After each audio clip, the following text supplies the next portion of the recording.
All right, well, happy Easter weekend, traders. I hope that this broadcast finds you in good spirits and good finances, and hope that you're doing well and making progress in your trades. I'm Ken Calhoun from Trade Mastery here with our Trading Week Ahead broadcast. Good to see we are currently still at 5,598 who've registered for these. So that's called social proof. And I'm glad that you guys made my webinars the most popular in the industry. So let's get on with it and get some good, useful intel. We are on air, and that's my cool new logo for the company I designed. So anyway, as always, all information is for educational use only. Just a quick reminder, this broadcast is being brought to you by my new tape reading course, which is coming up this Thursday. And bottom line, I'll let you guys read through that. It's at tapereadingrevealed.com. I'm the first original guide to publish and use tape reading from the year 2002, back when Active Trader magazine was still alive, which I miss. It was a great magazine with Bob. Anyway,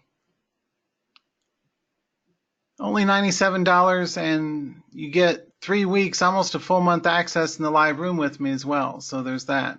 The other quick, so do sign up for that or give it some thought. This is for day traders, not for swing traders. So if you only swing trade, this isn't for you. But if you're a day trader, this is definitely for you. I'm the top expert in the industry on tape reading. I've traded millions of dollars worth of stocks using tape reading. I'm the original authentic expert on the topic. You can get an hour and a half with me, plus 20 plus hours more in the live room as well. And there's no subscriptions or any of that kind of stuff. You get a 3-week access and then time's up. If you're a current live room member, I'll extend your time, or I can give you an alternate bonus. So anyway, sign up for that. The other announcement is I do finally, at long last, have my Instagram page up and running at instagram.com/trade mastery. So you might want to follow me there to get tips. And I'm going to focus on education and hot charts and things to learn from. So anyway, that's actually useful.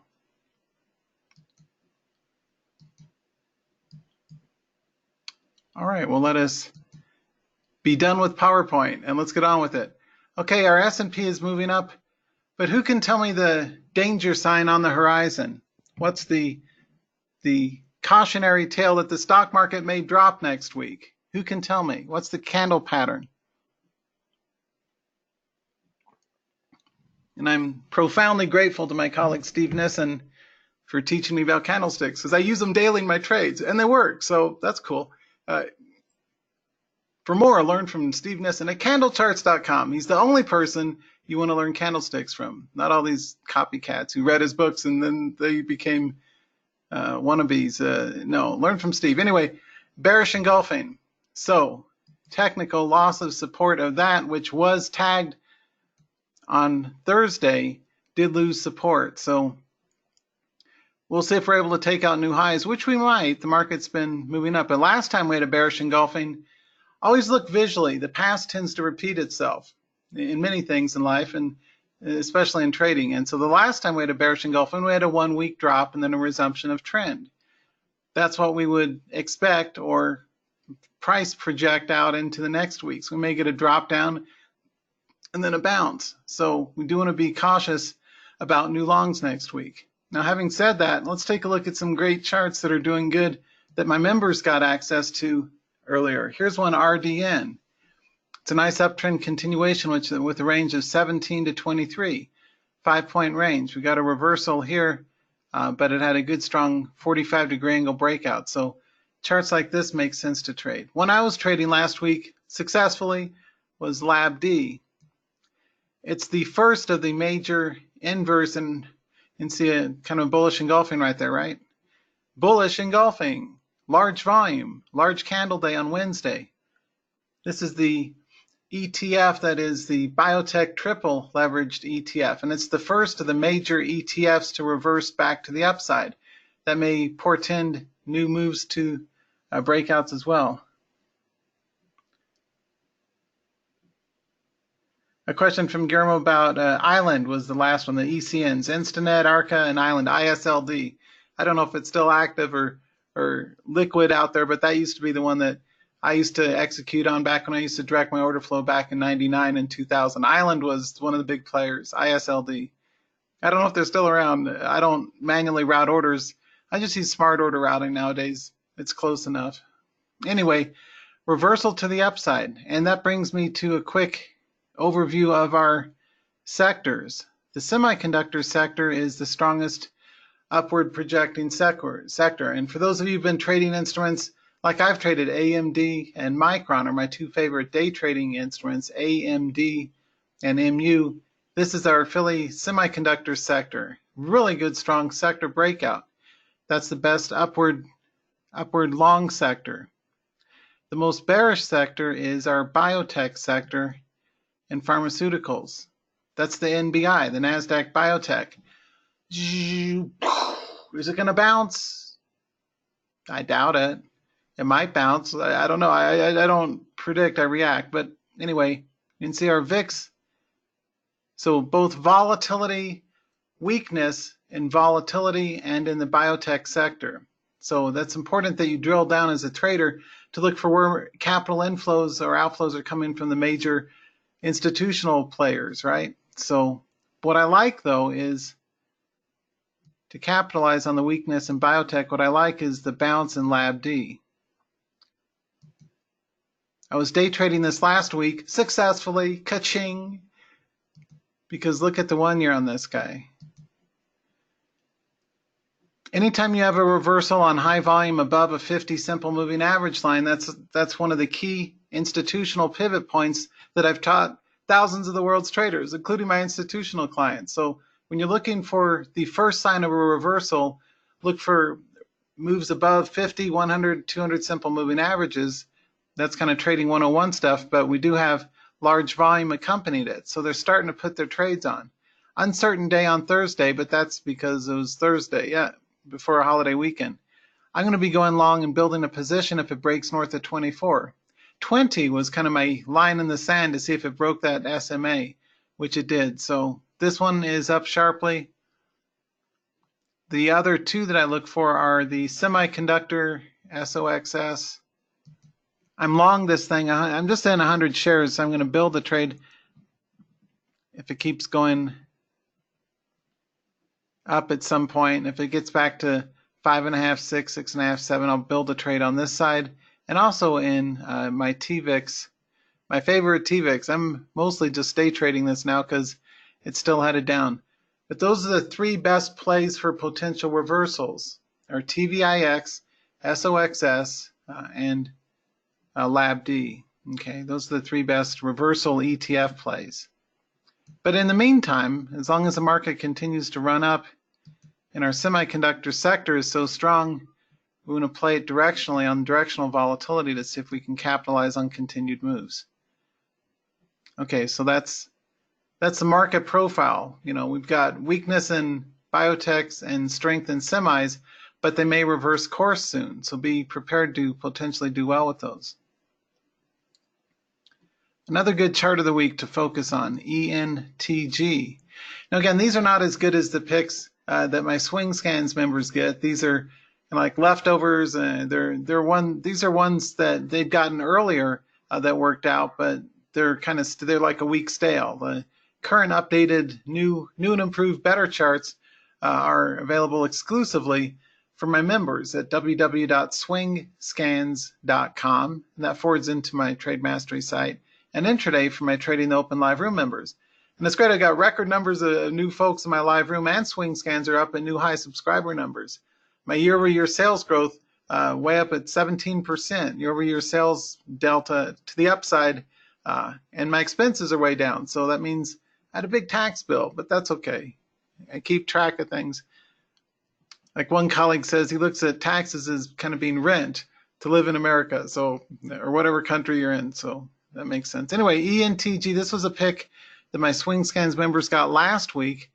Continues to look good. We broke above the shooting star high here, so we broke resistance. It is taking out new highs. It's directionally holding over the 50 SMA, ran up nicely. So big point range in this from 28 to 40.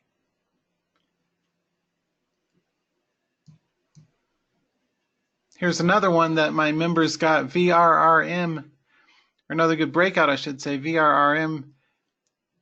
bearish upper shadow there. It got recovered. We have a bearish engulfing up here, so we don't want to go long until it breaks the nearest whole number. But I like this big high volume breakout that's continued to run on up. So those are some good picks. And the other one that I wanted to cover that I'm trading is UWT. That's the rallying crude. I used to trade UCO and USO as well, but now I just trade UWT. Keep it simple. All right, what else do we have? If you're looking at intraday volatility, we always want charts that have good moves, like UXIN. It was funny, I was doing a webinar with a colleague, smart young guy, Sasha Evdokov, and during the webinar, I told everybody this would likely be a good long play over 64. It was down here. And I ran up 1.5 points after I made that call during the webinar. But that's a Zoom and IPO that just came out last week on Thursday. So ZM may be worth keeping an eye on. There's been a lot of new issues lately, like that one, MBIO, things that have spiked up and dropped. One of the, I've got a few minutes left here. Actually, I got like 5 minutes. I will take questions because I've got time. I covered some of the top charts for you guys. First signs of bounces are usually not working out for day trades. I've been stopped out when I tried to trade the first sign of a bounce and hope that it runs up. So we're not seeing sustained upside recovery in gappers that sell off. The patterns are frequently a gap up and may do a little false breakout. It drops and then does a couple of half-hearted dead cat bounces and keeps grinding on down like NBIO did on Thursday. So for that reason, I would, not trading advice, but I'm personally not going to be trading bounces much, and I haven't been the last several weeks, to my credit. I took a lot of stops back in October, November trying to trade bounces, and I learned my lesson the hard way. So good upside volatility in strong instruments is really what we're after. So when you're looking for good, strong breakouts, you're looking for plays and instruments that have sustainable moves, like Dust, right? Our inverse gold ETF had a nice cup pattern breakout. So for intraday, you'll often find cup pattern breakouts work, right? Previous resistance becomes new support, and we're off to the races all the way up into the close. And that guy that's got a 1.5 point range, so pretty good. Hey, Ahmed. Hey, how you doing, Ahmed? It's been a while. Hey, Ken, good morning. Do you think something's reached its oil is resistance? I don't see any evidence of that. I'm going to keep buying as long as it keeps going up. But it may do a pullback, and that's a good point. After a sustained run up in things like UWT or UCO, USO, any of the crude instruments or oil futures or whatnot, we probably still have upside left, but maybe after a troublesome shake or a pullback. So proceed with caution. I think it's a little late in the cycle to be doing new trades on any kind of size. I've been calling UWT since January at 1050 was my official call, and it doubled from there, almost doubled from there, so pretty good. Oh, hi, Hitesh. A newbie here. What's the correlation of LabVIEW to the biotech sector? It's just that, you're welcome. It's the triple leveraged long. So often I'll trade, personally, I was trading this last, I think it was Wednesday, is Lab. You can see how that pattern is. Big drop and then a recovery. That's LabVIEW. LabD is going to be the exact mirror image, as though it were flipped upside down. Big up and down. And there is I teach how to do this exclusively at tradingtheopen.com. My live room, how to do what I call arbitrage plays. So I have major pivots, especially if you see a pivot signal, like bearish upper shadows or shooting star or bearish engulfing, whatever. When you see a reversal, it's often a good idea to play one against the other. And see here, you can see the red hammer. You can see a triple tweezer bottom. That made for a good pivot play, which is why I was trading it on the bounce. So oftentimes, as a professional, you're looking for As a trader, you're always looking for your edge. And my edge is volatile charts, small initial share size, repeated hammering, grinding away at the trades till I make the money work out. That's how I trade. That's what I do. And I teach that in my live room and in swing scans, depending on the time interval that you're trading.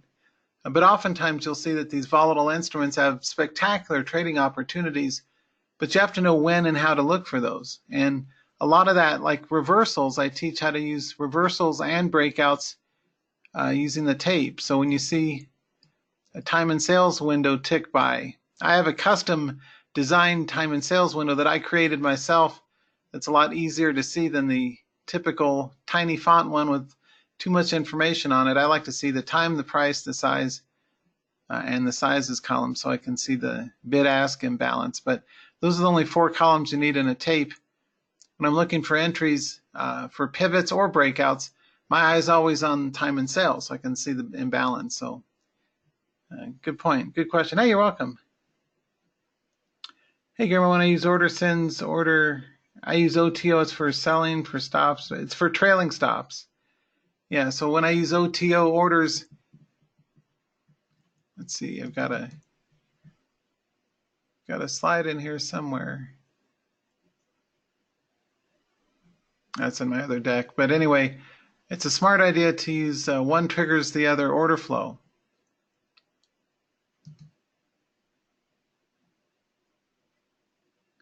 Let me wrap up with the last bit of education here. We got a lot of new folks on board, and I'm out of time, so thank you for being here. I appreciate it.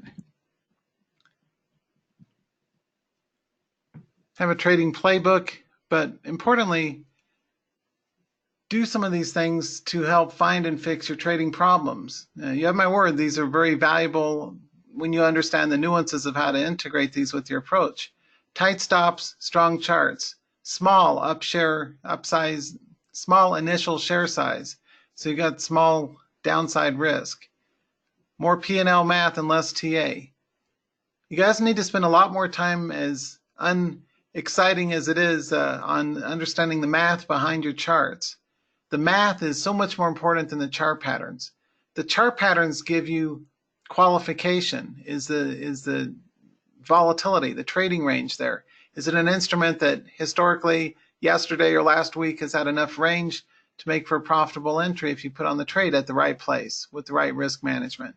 That's all well and fine, but your money taking aspect of a trade comes from the math management, your position sizing, your scaling, you're trading a sequence like I taught you, and a set of trades versus isolated one at a time trades. So I'm not going to read all this stuff, but do figure out what your edge is. No, in poker we call it your leaks. What are the weak areas in your trading game that are costing you money, and resolve to stop that and find ways to plug your leaks. You know, it's kind of like a dam with a leak in it, and you poke your finger in it to stop the leak. You want to have a more systematic approach designed to make you more money. I'm the guy that teaches the math. I used to be a corporate statistician for Ford Motor Company, so and I got dual degrees and millions of dollars worth of stuff traded experience in my hip pocket to draw on. So that's why I'm so adamantly against, and I inherit a lot of traders from these momentum moron kids who are saying thousands of shares of $3 stocks is how to trade. That's how to blow up your trading account. That's not how to trade. The right way to trade is trade 4, 5, 6 different instruments, up to 100 shares, maybe 200 or 300 shares, but small share size, and trade a series of entries and exits. So you're ducking and weaving. You know, often for me to make profit in my favorite instruments like TVIX, often my most profitable days are ones in which I get stopped out the first 2 trades. Now, if I were a newbie trader, I would have been one and done and just lost money on that day. But the days in which I've made the most money are days in which I've hammered away at it, and often I'll make a good breakout and then another second breakout, then a third breakout, maybe a 4th stop and a 5th stop, then a 6th breakout. It's a sequence of trades that makes you money, like a market maker trades. That's the correct way to trade the markets. And in swing trading too, you don't just take one shot and if you get stopped out, you get frustrated, right? That's a amateur's way to trade. And that's how we all learn, which is no shame in that. But the correct way to trade is multiple entries, small share size, diversify, hedge or manage your risk, and make the math work out so that you're profitable as a trader. So anyway, with that, I wanted to say thanks, friends, for being here. Have a safe and happy and peaceful Easter weekend. Tomorrow's Easter. Friday was Good Friday, and hopefully we have a good market coming up ahead as well. Because the S&P had a bearish engulfing, I would give us a 60% chance of selling, 40% chance of going up next week. So for that reason, that's why I told you what I trade, at least. I trade TVIX, LabD, and SOXS, and many other instruments, but those are my three favorite bear or inverse ETFs. And for intraday trading those, and also for calls for swing trading, be sure to join my live room at tradingtheopen.com. That was a long morning. I hope that I was of value. Hopefully this was. Do you guys like this? Do you like the fast paced, or is it too? Sometimes I get feedback that I go too fast, but I'd rather do that than be the boring as F. I'll be polite, Mira. Boring as heck. Trading educators that aren't even real traders. I'm a real trader, and I like to hit the ground running and give you guys a lot of good bite-sized things to learn from in a fast-paced, focused environment that's engaging, and we don't have to drag things out for an hour, and there's no some big pitch fest at the end. That's it. I'm out. So you guys take care. I'll see you next week. Any other fine... Clark is saying, I love this. It's fast, but I need 2 coffees before you start. Well, that's good. Caffeine is a trader's friend. Or at least it's my friend. Hey, John saying he loves it. Thanks, man. Appreciate it. Hitesh is saying, a little fast, but a lot of learning to do. Thank you. You're welcome. Go at the speed of most. Love fast. All right, good. Hey, you're welcome, Wendy. Thanks. Hey, you too, Guillermo. Many blessings. A wonderful Easter holiday to you too. Hey, you're welcome, Al. Thanks, man. Hey, Wendy, the tape reading link, it's tapereadingrevealed.com. Or in the front of trademastery.com, there's links, but tapereadingrevealed.com. And that'll take you to the page that has the sign up for the tape reading course. And again, you have my word on it. It's no BS. It's honest, real, good, honest, professional grade training. Plus, a few weeks in my live room as icing on the cake so that you get a chance to see the patterns and ask questions. I don't just leave you hanging. It's only $97, so it's totally cheap, right? And I'm the top expert in tape reading in the industry, so you get a full 90 minutes, and it's virtually all on live market charts. It's like almost no PowerPoint. It's look at tape reading examples in live markets as patterns are ticking on by this Thursday. So do register by Wednesday if you would, and I'll see you guys there. Thanks, P. And the stock ETFs I covered today, LABD, TVIX, SOXS. The main one is LABD because it's bouncing. Hey, Clark, good to hear, man. Yeah, Mark saying if you can't move fast, you lose. That's true. Hey, Guillermo. Question above. I've got to run.